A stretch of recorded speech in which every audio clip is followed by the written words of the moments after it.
Gentlemen, come with me to Italy for Esxence 2025. Men's improvement, baby. Yes, sir. Our trip to Italy literally kicked off on a Tuesday where we went to the San Siro to see a Champions League game between AC Milan and Feyenoord, and it was my very first Champions League experience. It started like this.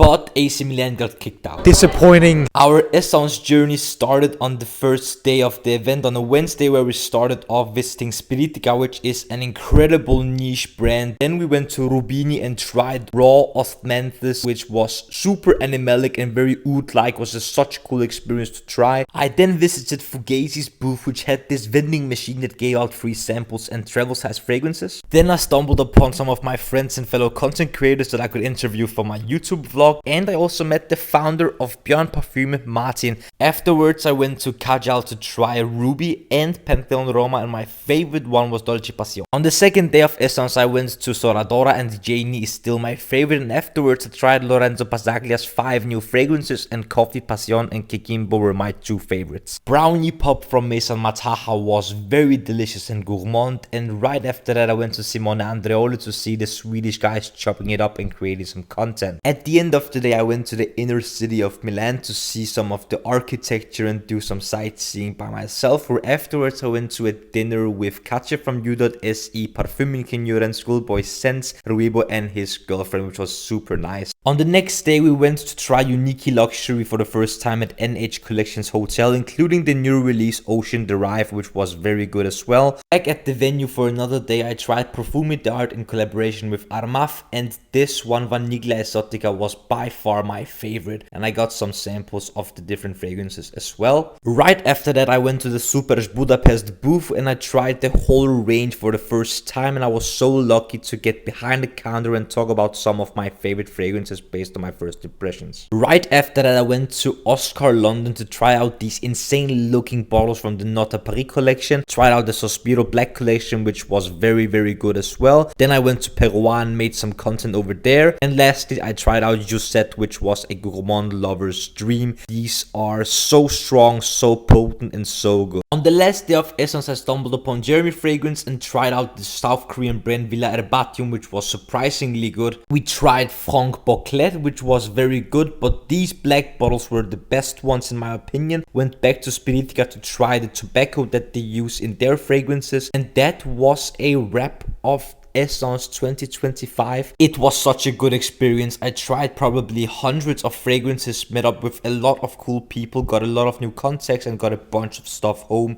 and that was it.